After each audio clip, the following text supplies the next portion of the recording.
your boy Supcase Swift, and today we're reviewing the Unicorn Beetle for the Google Pixel XL. So let's jump into it.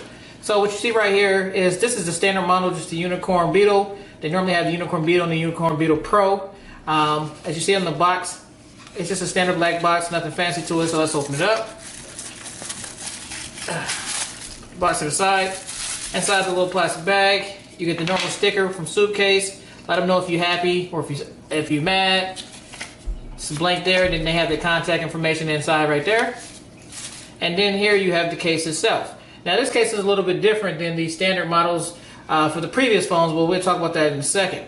So at the top, you got the cutout for the microphone jack. It's a very large cutout, which is great so that your headphones will fit in there.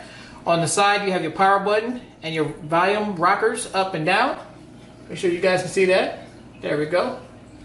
Alright, on the bottom, you have your cutouts for your speakers and the USB Type-C port. And then on the back, you have your camera cutout, which is right here. And then you have the fingerprint scanner cutout. Now, there is plastic on here right now that comes installed. I'll take that off in a second. So, what I was talking about, how I like it and how I don't like it, or how it's different, I should say, from the original versions, is the original versions were skinnier. Now this is for S7 Edge, but you see how like it's real tapered off right here, has the ridges and it fits small in the hand, versus then it flares out a little bit for the bumpers. This case is a little bit different. Okay, this one is almost like a bumper style case where it's the exact same all the way through. And so I'm gonna pop it on, but the difference is if you look at the Pixel XL in my hand right now, I can touch my fingers. Okay, no problem at all. And this is with the case. This is a cheap S case, but I can touch my fingers. Okay, so that means the phone is still small, comfortable in the hand to hold, and I can even touch it even more, right, without the case on it. So pop this in. It's always best to go power button and volume rocker side first.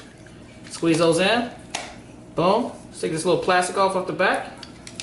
Yada yada. Alright. So everything fits. It fits like a glove. I've already tested this to make sure all the power buttons and everything work, but I'll show you that they do. Power off and on. Now get into the phone. Hold on. This is something you don't want to do. There's plastic inside too. There we go. Alright, so now we're inside of it. And up works. Down works just fine. So everything is working fine. But if you look at it, I can barely touch my fingers across now. And it's so thick. They definitely added some width to this, and it's not usual for their cases, the lines that they had before. I mean, you see how small this case is, right? Now, I know the Pixel might not be as thin as S7 Edge, but it's nowhere near as thick as these two comparisons look. So they added a lot more bezels to it, a little width. Some of it has to do with the curve on the screen, because the Pixel is actually curved on the outside of the screen with that 2D screen, 2.5D screen. So it is what it is. It will provide you adequate drop protection, without a doubt. It still has a nice little cushion in here. It still has the branding on the back Supcase. You can see the G logo through the back of the phone, so it looks real sexy, right? It looks real clean. I can definitely tell you this is going to get a lot of fingerprints on it. It's a little plastic piece in the back. They used to use like frost material, where you didn't see fingerprints as much. This is more like a standard acrylic piece, almost what it feels like. But this will protect your phone to the T. And as I said, all the ports cut out correctly. Headphone jack is cut out correctly. All the rockers work and the power button work. Fingerprint scanner and the cutout for the microphone, cutout for the camera and the flash. Everything is perfect, right? So again, I love Supcases. They always provide great protection, great scratch protection, great drop protection. I'm just not a fan that they went away from this series right here, because this series made the phone so thin on the inside where you normally hold your hand, and it always felt perfect. And this is what the Pro models normally look like.